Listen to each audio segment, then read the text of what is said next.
Hi. Hi, this is Jan from Log Cabin Leather, and today I'm here to talk about how colors became so important to my collections and the leather products that I make.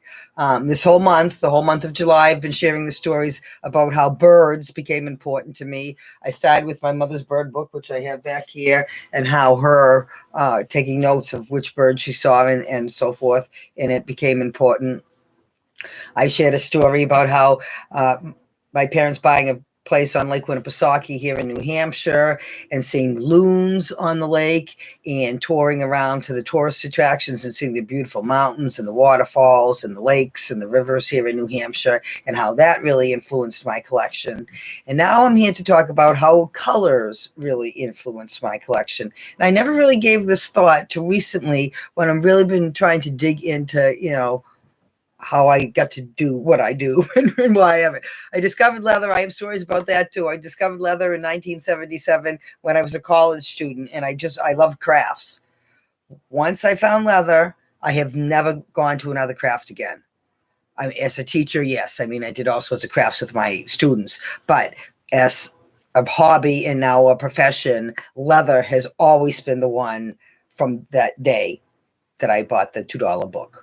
Which is another story I tell. So today I'm here to talk about color. Now, when my kids were little, they're in their 30s now. When my daughter was in high school, I guess her friends used to think of me as a hippie, and I don't know because I've always had long hair, but I always wore colorful shirts and things like that. Turquoise, any shade of blue green being my favorite colors. And so she told me later years, they always thought of me as being a hippie.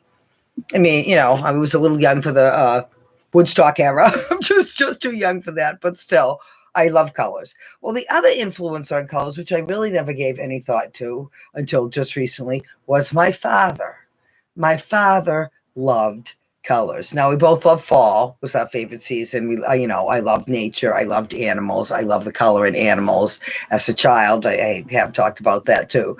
I always loved animals, so I was fascinated with learning and studying and listening to things about animals and the rainforest, and so I know, can identify a lot of different animals that, like my husband or so forth, won't even know what it is. But as far as the colors go, I really never thought about how much my father influenced that. My father really loved colors. The shirt I am wearing was my father's. Look at the colors in it.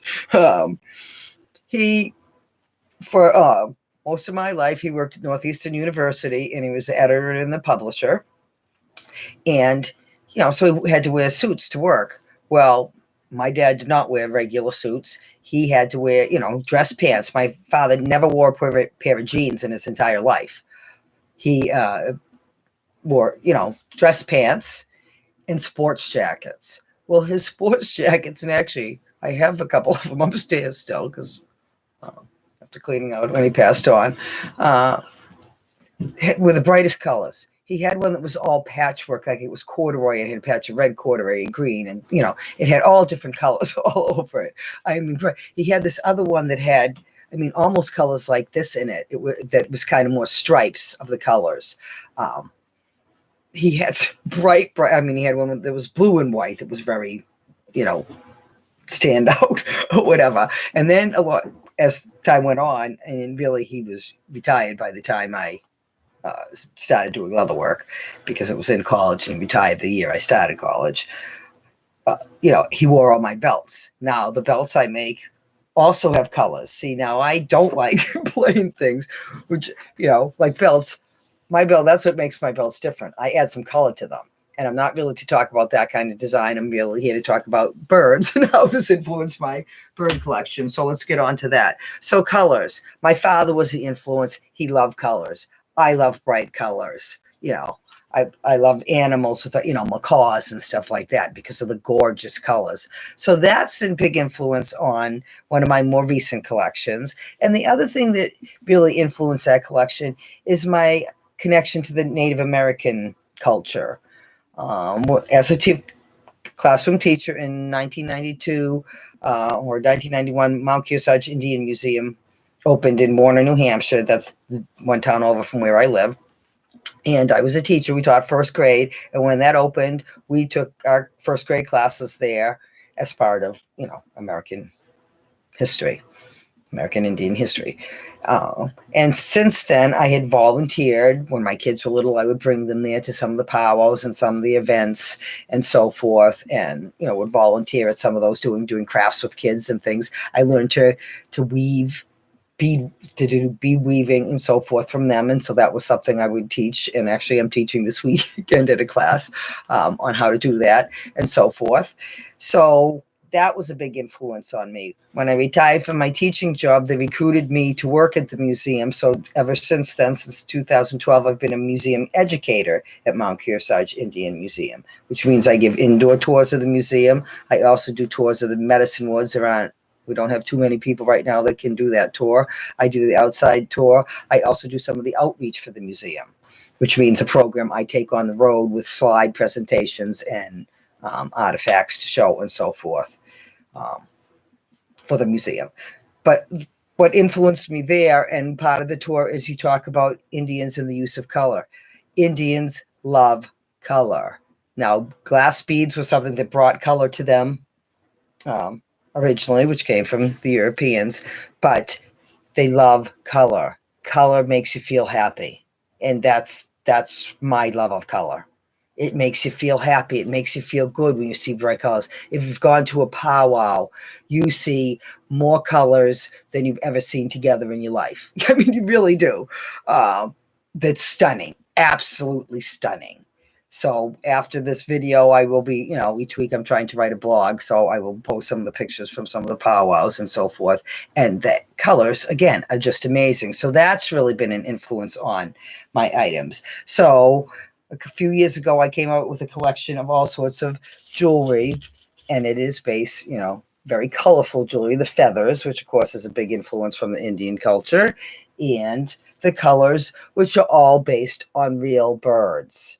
So, and again, the colors, it's backwards. The colors are not showing up too good. One's twisted around there and top, I can't show it. I also have necklaces, and say I have the Indian beads on them and so forth. So a lot of this, and a lot of people see these feathers. I'm holding it backwards again. A lot of these people see these feathers. This is a teal macaw. This is a lovebird. This is a western, multicolored tanager, I think it is, and so forth. But they are based on all real birds and so forth, and the colors. And most people, when they see these feathers, think that they are a real feather, but they are actually made of leather, but very lightweight, very durable.